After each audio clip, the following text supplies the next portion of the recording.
whether it is in the case of an individual or a group or a society or an organization or country. Executing the plan, the objectives, the detailed agenda which is prepared as a plan that has to be executed in a perfect manner, then only the results will come. This analogy I will apply to whether it is to the business or a leader or anything in this modern world of political arena or business arena. So the leader normally has to concentrate much on that execution process. So here I will put forth some arguments which I have read through several magazines and other sources, that execution is a discipline and a culture. There are two words which are available in this, that is one discipline and another is a culture. If we verify the present process of certain business organizations which are doing extremely well, when corporates like GE, Emerson Electricals of this world are run, how superbly they get things done, they discover how far they have to go before become world class in execution. When any business organization, if it wants to become a world class, it has to reach the levels of the above mentioned companies which have reached the pinnacle of distinction as far as execution and delivery are concerned. The fundamental problem, people think of execution as a tactical side of business, something leaders delegate while they focus on the perceived bigger issues. The idea is completely wrong, because execution is not just tactics, it is a discipline and a system. It has to be built into a company's strategy, its goals and its culture. And the leader of the organization must be deeply engaged in it. He can delegate its substance, but he has to monitor, he has to be completely available in monitoring the process. We talk too many leaders who fall victim to the gap between promises they have made and results their organization delivered. They frequently tell us they have a problem with accountability, people are not doing things. Like that they can quote so many things, but ultimately the leadership is responsible. They cannot talk desperately about the excuses, but they have to own the responsibility.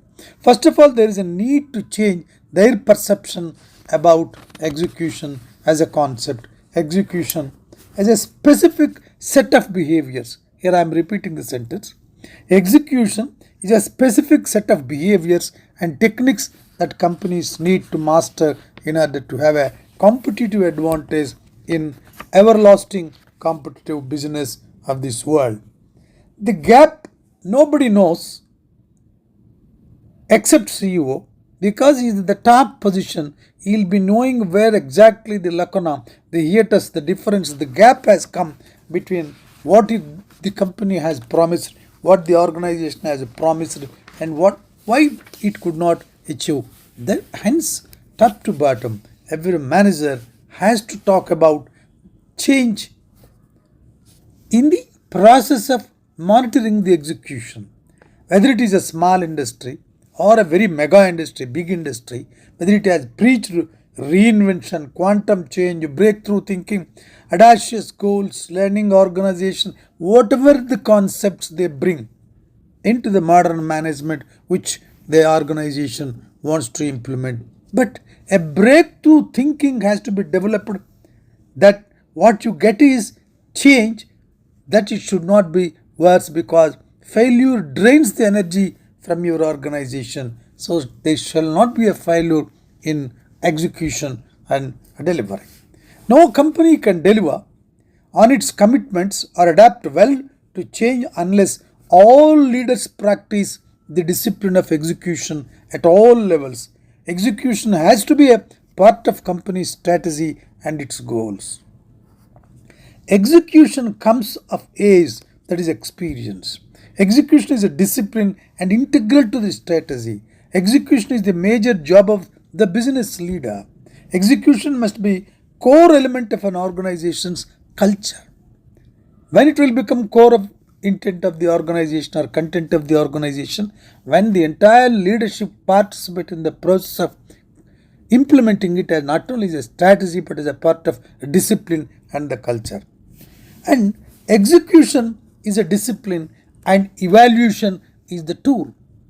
Execution as a discipline can be implemented. There must simultaneously an evaluation process how far the objectives are achieved, why they could not achieve, what is the haters, what are the causes, that SWOT analysis, that onlookers, that mainly observers, that intellectual oriented, the people, keen observers in the organization have to participate in implementing this.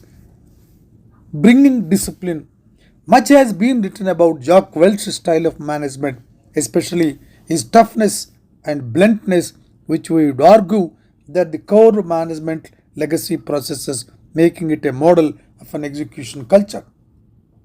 The heart of execution lies in three core processes: the people process, the strategy process, and operation process.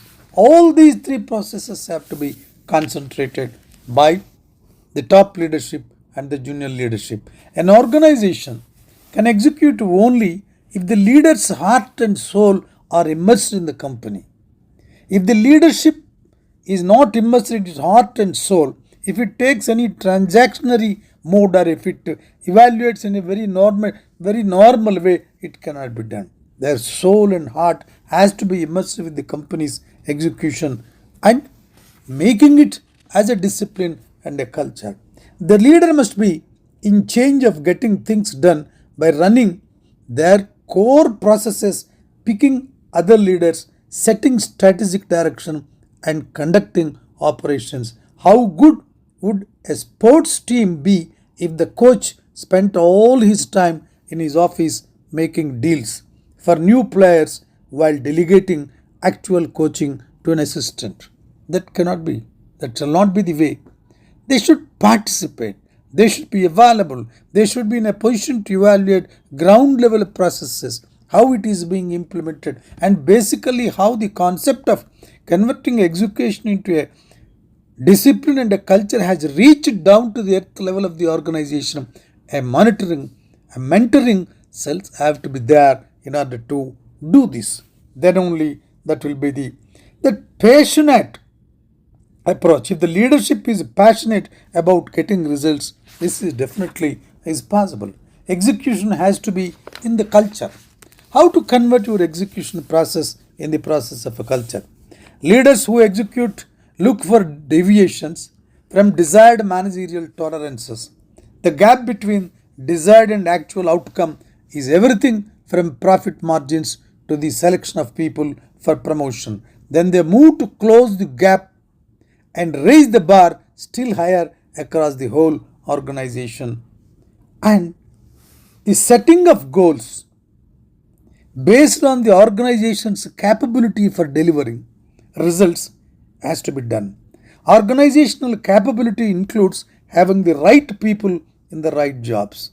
The business leader should ask people about hows of execution, how specifically where they are going to achieve their projected demand and a timely basis, their inventory turns and cost, setting milestones for the progress of the plan with strict accountability for the people in charge of it.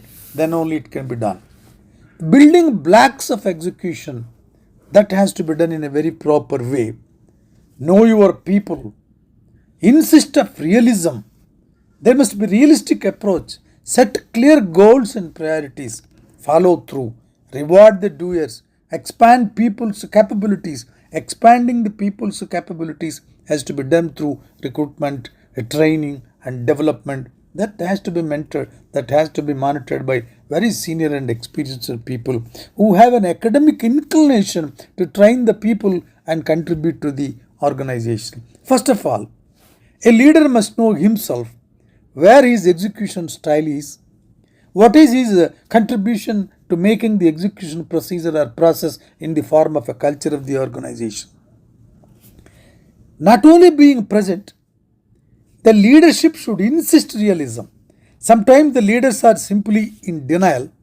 When we ask leaders to describe their organization's strengths and weaknesses, they generally state a generalized statement fairly well about that they are not so good, this fellow is not good, that fellow is not good, identifying the weaknesses. And when we ask that they are going to do about the weaknesses, the answer is rarely clear or cohesive.